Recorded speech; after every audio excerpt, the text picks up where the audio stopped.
Find a way to get in the way. Find a way to get in trouble, good trouble, necessary trouble. And be prepared to speak up and speak out. Be bold. Be courageous. You see something that is not right, something that is not fair, that is not just, you have a moral obligation, a mission and a mandate to get in the way and make some noise. Lincoln understood that means were important to be used, and in a democracy you have to trade in order to get the end, and the end was critical because he felt without the 13th Amendment the Emancipation Proclamation might not have legal force anymore. So he was doing whatever he could do. The question today, and it's the one that's implicit I think in your dialogue here, is could more of that work in today's Congress?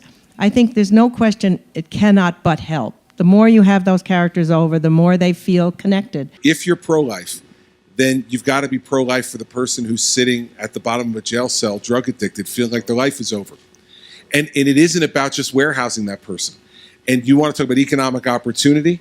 Well, you get someone off of drugs and back into a productive life, that not only helps society and our economy financially, but it also makes us feel better about who we are.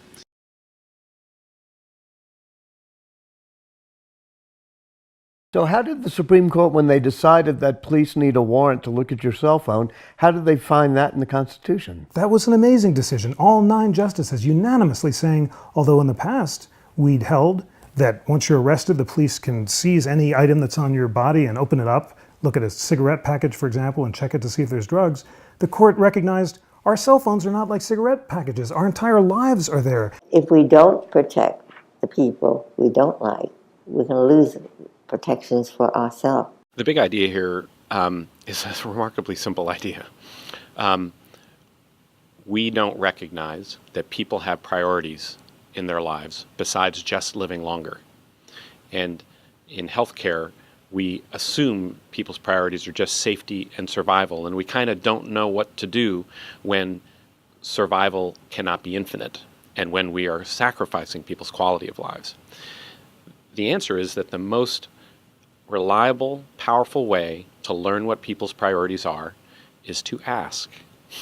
All of us experience much better technology outside of government than inside, and yet we go to work every single day. That firefighter who says, why can I buy this on Amazon this way? Why can I talk to somebody, on Skype that way? And here you want me to drive all the way downtown for a training? That causes a lot of traffic, a lot of money, and so they have become the innovators, and we've created innovation teams for the first time in the city of Los Angeles. Well, the United States military is not war-weary. The country may be. That's for the country to decide. The United States military stands ready to do what the nation asks it to do. The Cold War was easy compared to where we are today. Tyranny, terrorism, the challenges and threats to our country, to freedom, for certainly the short term, is going to be with us. It's a reality. We really have always valued our vote, and people didn't have to if they didn't want to, but the fact that we're making it very difficult for them in a lot of states, I think, is so contrary to our national interest as well as to our values. And so for me, it's very important that we have more people, Republicans and Democrats alike, standing up against restrictions on voting. And I personally would like to see every 18-year-old American automatically registered to vote when they turn 18 and feel they have that responsibility. To think that we can build toward, the values of great society that America became, after those incredible programs first started under FDR, but then subsequently in the 60s and Johnson administration and the rest of it. I mean, it's remarkable. To think that we Palestinians somehow can have that kind of process to live is an incredible thing to think, and certainly moving.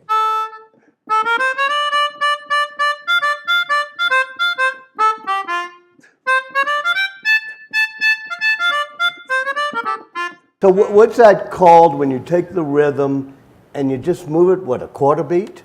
Yes, little shifts here and there. Yeah, so what's that called? Soul. Okay.